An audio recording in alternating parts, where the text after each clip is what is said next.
Welcome back. Chinese and Pakistani officials have defended their partnership in the Belt and Road Initiative after a U.S. official warned last week that it isn't mutually beneficial. On November 21st, Alice Wells, a State Department official for South and Central Asia, claimed that the China-Pakistan Economic Corridor, or CPEC, will only produce profits for China, while damaging the Pakistani economy long term. The next day, the Chinese ambassador to Pakistan rejected the U.S. allegation, saying the project's success speaks for itself. Then, on Saturday, the Pakistani Minister for Planning and Development, Asad Umar, also weighed in, describing CPEC as a win-win that benefits both sides. He also stated that relations between the two countries will, quote, never fray. So, with CPEC now in its 6th year, what has this partnership achieved so far, and why at this moment would a U.S. official even speak out against a Belt and Road partnership? I'm now joined by Zoon Ahmed Khan, a research fellow with the Belt and Road Strategy Institute at Tsinghua University, and via Skype from Bangkok, Einar Tangen, a current affairs commentator. Great to see you both. So let me start with Zoon here. Where are we at this project, the China-Pakistan Economic Corridor, or CPEC? This is seen as a flagship of China's Belt and Road Initiative. And as the CPEC is now in its 6th year, what phase are we looking at today? As you rightly mentioned, China-Pakistan Economic Corridor is the flagship project of the Belt and Road Initiative. And in the 6th year of this project, we see that we've moved from a successful phase one being more about infrastructure, energy, special economic zone development, and the port of Gwadar, towards, in 2017 and 18, we moved towards phase 2, which is also an enhancement of the initial phase, and it's about incorporating socioeconomic dimension as well as sustainability, as well as vocational training, technology transfer. So from a phase 1, which was more about hardcore infrastructure that Pakistan needed in 2015 when the project was initially envisioned, we've evolved through a process of mutual coordination between the NDRC of China and the Planning and Development Commission of Pakistan towards new dimensions which seemed necessary and relevant to Pakistan's development during this phase. And I would also like to mention that recently Pakistani projects under the Belt and Road Initiative have been showcased for being successful. 22 big projects have been successfully implemented by both sides, and we see that there is immense benefit to the people, to the economy, and obviously to the long-term goals that Pakistan has as a country. And Einar, let me bring you in. From your observation, how do you look at this cooperation between the two sides, expanding from the first phase, which focused mainly on infrastructure, like improving transportation, energy, the Gwadar shipping port, as we mentioned there, into a new phase centered on far-reaching socioeconomic cooperation? Well, I think it's logical. I mean, the whole part of the point of this Belt and Road Initiative is not only economic. There was a determination made that in order to create a lasting, stable, regional activity, all the things that the SCO, the Shanghai Cooperation Organization, wants to do to make sure that the region remains stable, you have to have socioeconomic issues. So let's go through the numbers a little bit. Right now, the cost, depending on who you talk to, is about between 6 and 10% of Pakistan's GDP. Now, factor in that every year, Pakistan is losing about 3.5% or more due to the fact that it doesn't have the infrastructure it needs to move things around. And the fact that China is advancing these funds at 1.6%. You can quickly understand, if you do the math, you can quickly understand that the payback period is less than 2 years, and you'll have substantial economic benefits as you go forward. So there's no question that this is a benefit. At the moment, though, the U.S. has painted this, as with everything involving China, as a part of a PR war. China is evil. China steals intellectual property. It doesn't play fairly. It's a different kind of economy. And I think, in part, this is because China's model has been successful. And there is concern on the U.S. side that China is overtaking it. It has larger growth, larger potential because of its markets. So at this point, there's some nervousness there, and also, I mean, kind of a reaction ideologically, because a lot of people still believe in this American exceptionalism, that there could only be liberal democratic capitalism and anything else does not work. And the U.S. diplomat Alice Wells, I mentioned in my intro, had warned that CPEC is not about aid, that China will benefit from the new infrastructure by which it can sell more goods to Pakistani society. So Zoon, to which the Pakistani Minister for Planning and Development had also responded that there is a small grant element contained within it, but fundamentally it's an investment.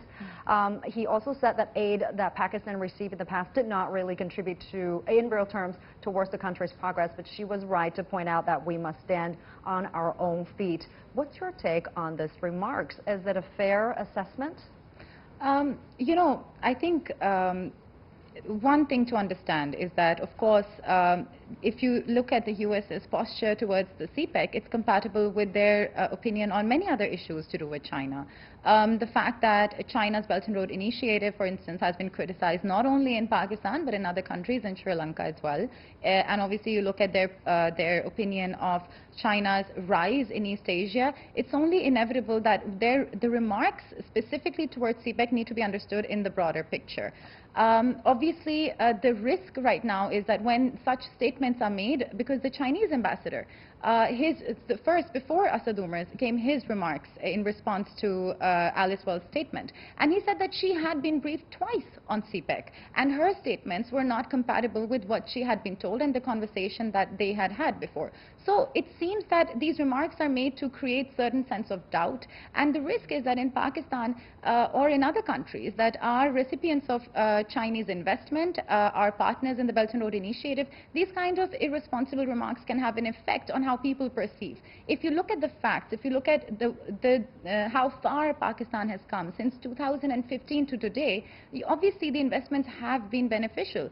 Pakistan had been going through severe economic and also security challenges, and China was the one country that stepped up and has turned the tables around. Pakistan is today a country that other nations are interested in investing in. Our basic statistics have improved, jobs have been created. So there's so much more to understand. And another thing that we must reflect on, not only as Pakistanis but generally the developing world, is that there's no development, there's no path forward that's 100% beneficial. There's always going to be some risk, some sense of, I wouldn't say loss, but of course, even CPEC is about mutual consultation and constant consultation, which is why it has evolved. So for Alice Wells and for other criticizers of the BRI, they must understand that there is a framework between Pakistan and China that's constantly reflecting on where the projects are going, how much they are benefiting, and in that sense, obviously, it is of mutual benefit. It has to be. Both the governments, both the nations are involved in determining the outcomes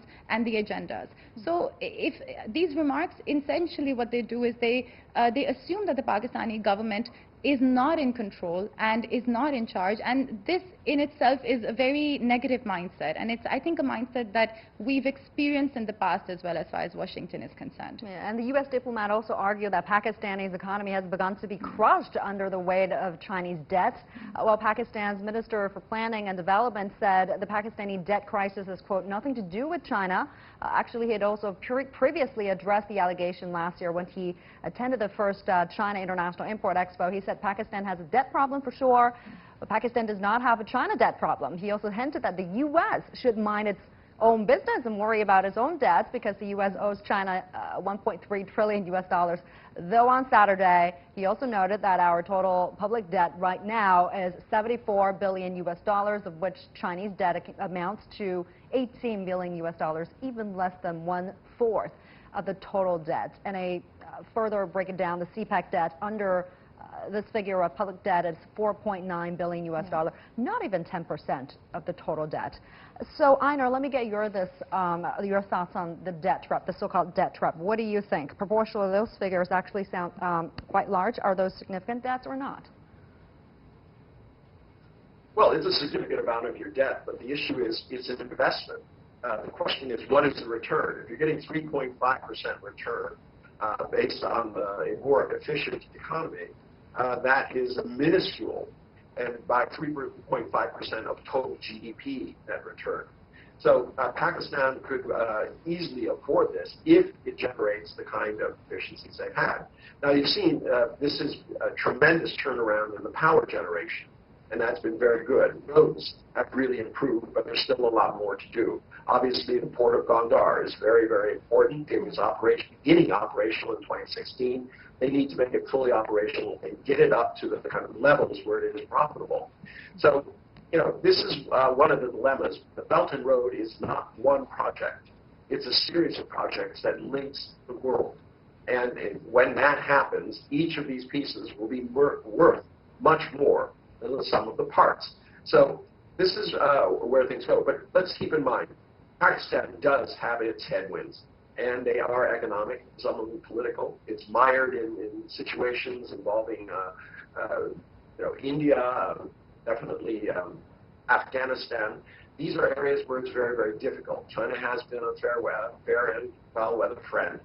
But these are things that have to be handled very diplomatically.